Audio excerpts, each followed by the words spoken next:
Hey there, it's Sarah, and I'm coming at you with a shorty episode of the No More Wasted Days podcast. Today, I'm going to be talking to you all about rethinking relaxation and giving you tips and strategies on how to unwind without alcohol, because I think it is a common misconception that alcohol helps us relax. I know that oftentimes I was having a glass of wine while I cooked dinner and thinking, oh, I deserve this. I worked so hard today while I was teaching, and now I finally get to unwind with this glass of wine. But what if I told you that relaxation actually doesn't come from wine or alcohol, but it actually comes from within yourself?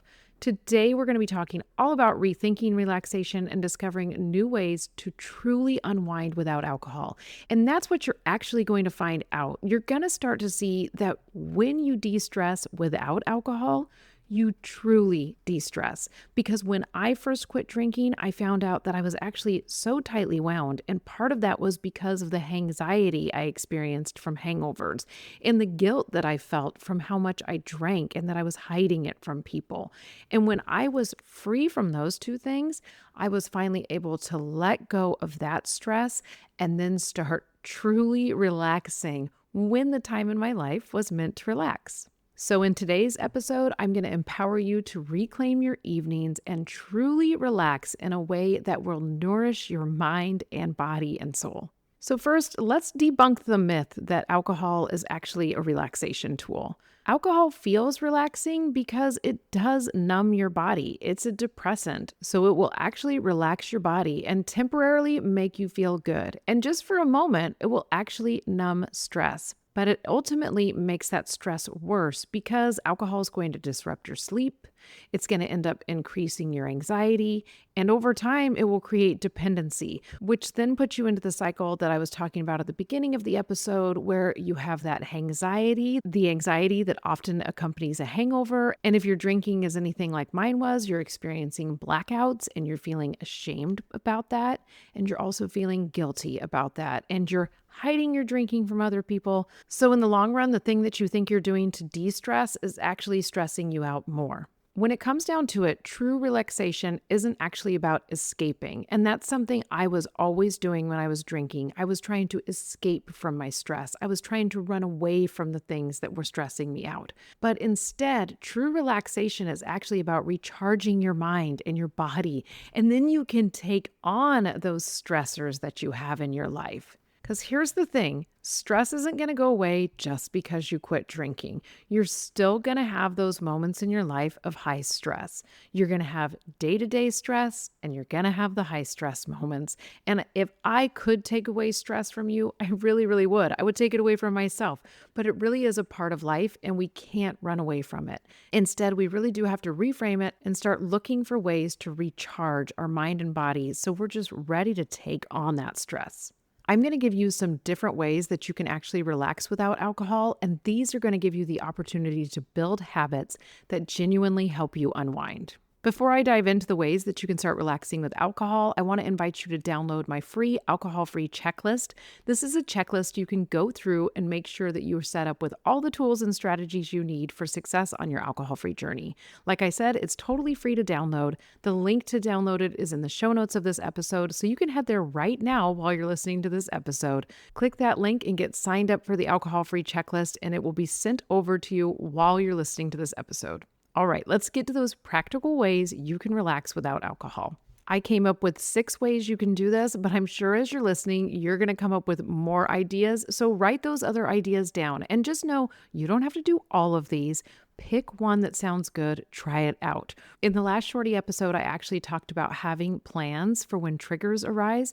These can be some of those plans. So put some of these into place as a way to cope when triggers arise, especially when it comes to stress. Number 1, I want you to start creating a wind down ritual. This is something that it's taken me a while to get to. My morning routine is super solid. My evening routine is actually where I struggle, but I have just started knowing that by repeating the same activities each night before I go to bed, it helps signal to my brain, hey, it's time for bed. It's time to start relaxing for the evening and set myself up for a good night's sleep. Some ideas for that wind down ritual can be lighting a candle, playing calming music, music or brewing a cup of tea. But beyond that, they can be as simple as washing your face at night. This is a simple way to nourish your skin. It can also be reading a book instead of looking at your phone before you go to bed, or even taking a moment to journal and writing down all of the things you're grateful for from the day that just happened. Okay, number 2, move your body. I know a lot of times this can feel counterintuitive when you are super stressed out. You really don't want to move, but even gentle movement releases tension and boosts your mood. I have actually started doing a walk after lunch because my habit used to be sit and eat chocolate after I got done eating lunch. And I kept wondering why I was so tired for the second half of the day and why I didn't have motivation. Well, guess what? Since I've started walking after lunch, I go into the second part of my workday with so much more energy.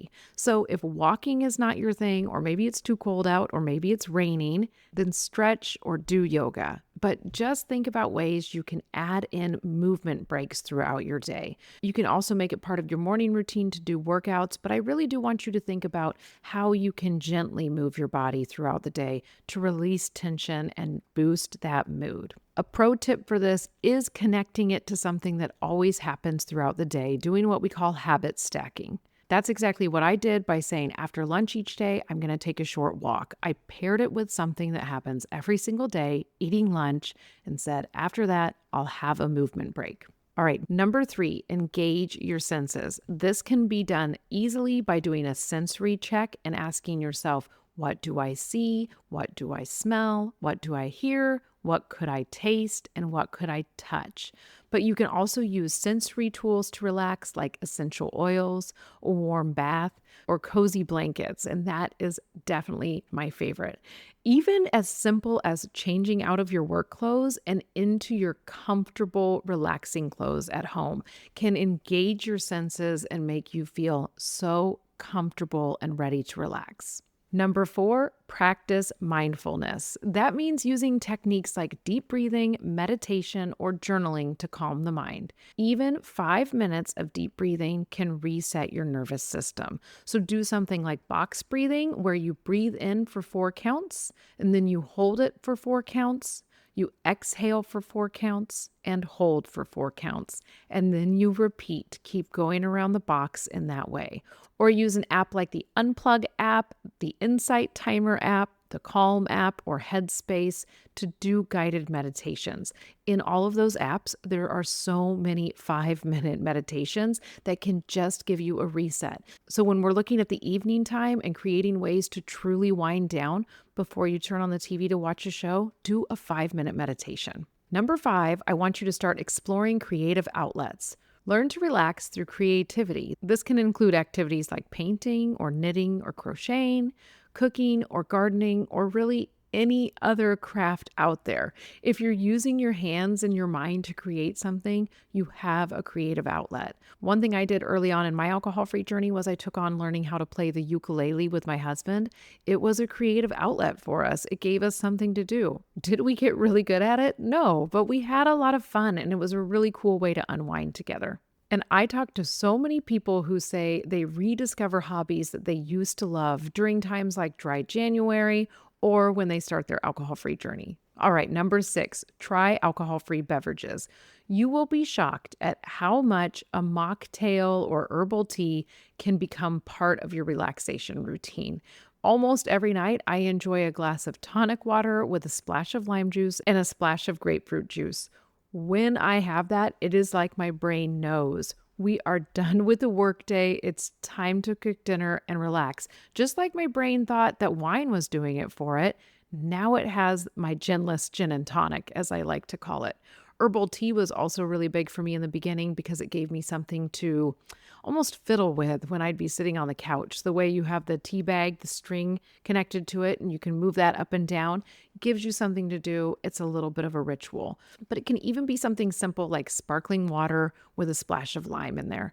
Just train your brain that, hey, it's time to relax, and we're having this alcohol-free beverage. And there are so many alcohol-free beverages out there now that are pre-made. So check them out, pick out a few, use the money you're saving by not drinking, and treat yourself to some alcohol-free beverages. Now you have 6 ideas on ways that you can relax without alcohol, but I want you to really start embracing relaxation as a skill.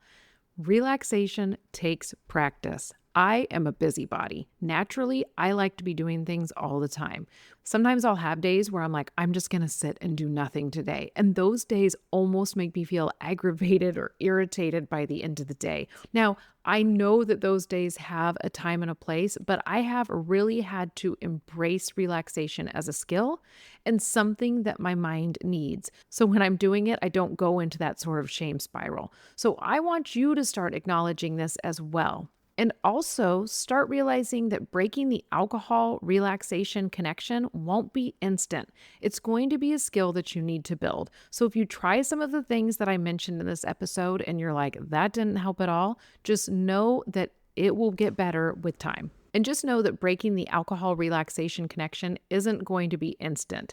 It's a skill that's going to take time to build. So go through that list that I gave you and experiment with what works best for you. You may try things in that list and go, that really didn't help me relax. That felt like a lot of work, actually. That's not your thing then. And then go to the next thing and just start learning about yourself. It's one of the cool parts about being alcohol-free is that we get to finally re-meet ourselves, our authentic self. And beyond practicing the art of relaxation without alcohol, you're going to start experiencing long-term rewards like better sleep, less stress, more energy, and even a deeper sense of calm. I want you to go through the 6 ways I mentioned in this episode and try one new relaxation method tonight and reflect on how it feels. And if you find one that you really, really love, then take a picture of yourself doing it, share that on social media so I can see you trying it out and truly relaxing without alcohol. Remember, you don't need alcohol to relax. You have everything you need to unwind already within you. I'm so excited for you to start experiencing a calmer, clear, alcohol-free you. Remember to go download your free alcohol-free checklist if you haven't already for more strategies to get you to success on your alcohol-free journey. And also, if you haven't already, be sure to rate the podcast, share it with a friend that you know might enjoy it. And thank you so much for listening. I'll be in your ear in the next episode.